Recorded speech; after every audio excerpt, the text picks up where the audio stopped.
آپ کو کیوں نہیں شرم آئی تھی جب امریکہ میں آپ ہار گئے تھے انڈیا سے، جب 120 چیز نہیں کر سکے، پھر امریکہ سے ہار گئے تھے، آپ ورلڈ کپ میں اتنے گندے طریقے سے آئے. میں آپ کی جگہ ہوتا، میں یقین جانا آ کے میں ہر روز 16 گھنٹے پریکٹس کرتا کہ میں اس دن کے لیے دوبارہ یہ ہزیمت دوبارہ میں نہیں اٹھاؤں گا، یہ شرم مجھے دوبارہ نہیں آئے گی، میں یہ دن واپس نہیں آنے دوں گا، میں ایسا کھیلوں گا ایسا کھیلوں گا. ان لوگوں کو شرم نہیں آتی، ان لوگوں کو یہ غیرت نہیں آتی کہ یار یہ میرے ساتھ ہو گیا، یہ میرے ملک کے ساتھ ہو گیا، آج کے بعد ایسا نہیں ہوگا، نیور اگین. آپ نے سنی نہیں ہے وسیم اکرم کیسے پریکٹس کیا کرتے تھے، 16 گھنٹے 15 عمران خان کی بازو فریکچر ہو گئی، اس کے بعد سے اس نے کیسی پریکٹس شروع کی، کیوں کی؟ کہ اس کو پتا تھا یار یہ ایک دفعہ ہو گیا دوبارہ نہیں ہونا چاہیے. آپ لوگوں کو شرم ہی نہیں آتی، آپ بار بار ایک مسٹیک کرتے ہیں، آپ کو بار بار ذلیل کرتے ہیں، ملک کو ذلیل کرواتے ہیں، کب شرم آئے گی؟ اور میں اب آپ کو بتاتا ہوں ان لوگوں کی تنخواہیں کتنی ہیں. ہم اور آپ اور ہمارے بچے رو رو کے مر گئے ہیں کہ یار ہمارے ملک کی بےزتی ہو گئی ہے، اور یہ لوگ عیاشیاں کرتے رہتے ہیں، ان کو کوئی پرواہ نہیں ہے. اتنے تو ان کی پرکس اینڈ پریویلیجز ہیں. ان کو ٹیم کو اوور ہال کرنے کی ضرورت ہے، دلیر بیٹسمینوں کی ضرورت ہے، بزدلوں کی کوئی جگہ نہیں ہے اس ٹیم میں انڈیا کے خلاف کھیلتے ہوئے. پر تنخواہ دیکھیں آپ ان کی، پی سی بی کے موجودہ سینٹرل کنٹریکٹ کے تحت اے کیٹیگری کے جو کھلاڑی ہیں بابر اعظم اور رضوان ہیں، ان کو 45 لاکھ روپے ماہانہ ادا کیا جاتا ہے. میرے خیال میں کپتان رضوان ٹھیک ہے، کھیلا بہت گندی شاٹ تھا، لیکن رضوان جو ہے وہ پاکستان کا بیسٹ کپتان اویلیبل ہے، اس کو نہیں بدلانا چاہیے.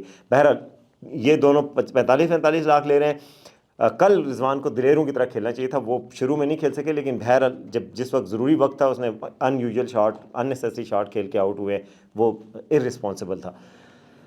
دوسرا میں آپ کو بتاتا ہوں ان دونوں کو 45 تنخواہ مل رہی ہے. سینٹرل کنٹریکٹ کی کیٹیگری بی میں شامل ہیں شاہین افریدی ماشاءاللہ، نسیم شاہ، ان دونوں کو 30 لاکھ روپے ادا ہوتے ہیں. نسیم شاہ نے اچھی بالنگ کی تھی، شاہین افریدی یار اتنے بڑے بالر ہو کے تمہیں سمجھ ہی نہیں آ رہی تھی کہ تم نے وہاں کیا کرنا تھا، تم سے اچھی تو حارث رؤف اور نسیم نے بالنگ کی ہے.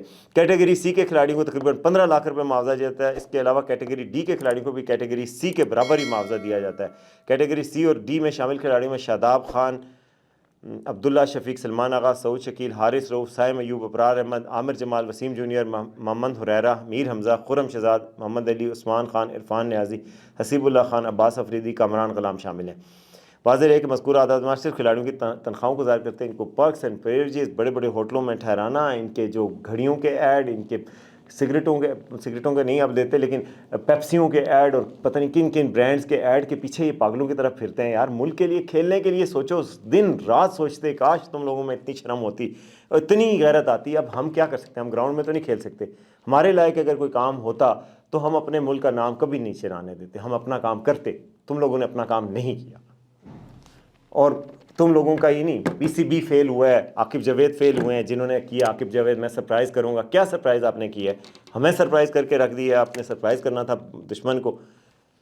بہرحال یہ بکواس ٹیم نے پرفارمنس دی ہے. میرا بھی دل اتنا ہی دکھی ہے جتنا آپ کا دل دکھی ہے.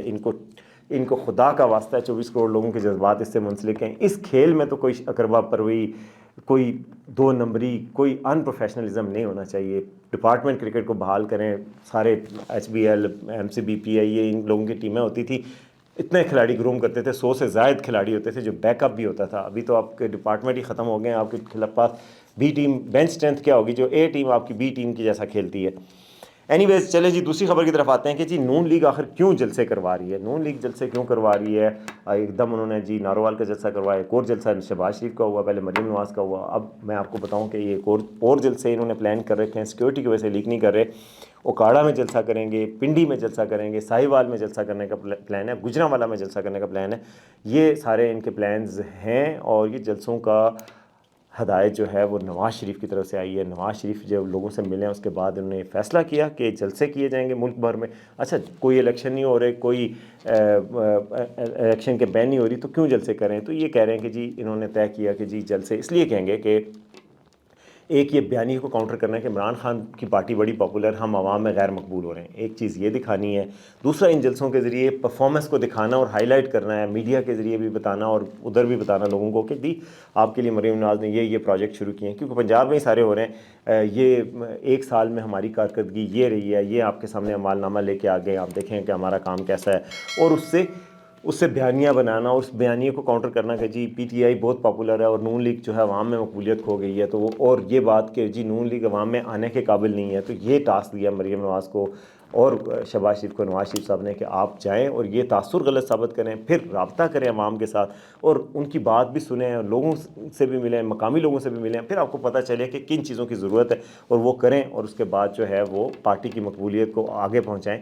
میرے خیال میں اسٹریٹجی ان کی بری نہیں ہے، اسٹریٹجی اچھی ہے۔ جلسے اگر کامیاب ہوتے جائیں گے تو یہ تاثر بدل جائے گا میڈیا پہ بھی، ہر جگہ پہ، بیانیہ پہ بھی کہ جی مقبولیت ہے یا نہیں ہے۔ دوسرا یہ بھی کہ پرفارمنس ہے تو عوام میں آنے سے گھبرانا نہیں چاہیے، تو عوام میں آنے سے بھی نہیں گھبرانا، تو یہ سارا ایک بیانیہ ہے جس کی وجہ سے انہوں نے کیا ذرائع کے مطابق۔ اچھا جی، اب آتے ہیں آخری خبر کی طرف آج کی، اور وہ ہے جوڈیشل کمیشن جو کہ ججز کو اپوائنٹ کرتا ہے، جس نے تہلکہ مچایا ہوا ہے جی، نئے ججز سپریم کورٹ میں لگائے، ہائی کورٹس میں لگائے، ٹرانسفر کیے۔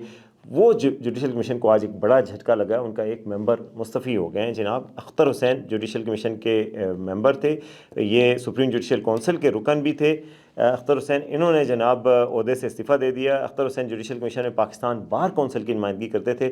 ذرائع کے مطابق اختر حسین نے استعفیٰ ججوں کی حالیہ تبادلوں کے تناظر میں ابھرنے والے سینیارٹی کے معاملے پر اختلافات کی وجہ سے دیا، انہوں نے کہا میں اس سے ایگری نہیں کرتا۔ تو یہ بہرحال ایک جوڈیشل کمیشن اور ججز کے لیے بھی ایک سوالیہ نشان چھوڑ رہا ہے، اور یہ حکومت کے لیے بھی ایک دھچکا ہی ہے۔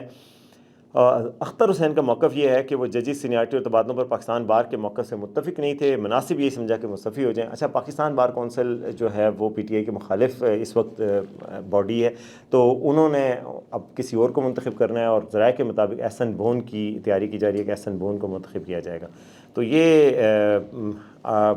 چیئرمین جوڈیشل کمیشن اور چیف جسٹس یحییٰ آفریدی کو بھیجے گئے اپنے استعفے میں اختر حسین ایڈوکیٹ کا کہنا ہے کہ پاکستان بار کونسل نے انہیں آئین پاکستان 1977 کے آرٹیکل 175(a)(2) اور 4 کے تحت 3 مرتبہ متفقہ طور پر جوڈیشل کمیشن کا رکن نامزد کیا تھا۔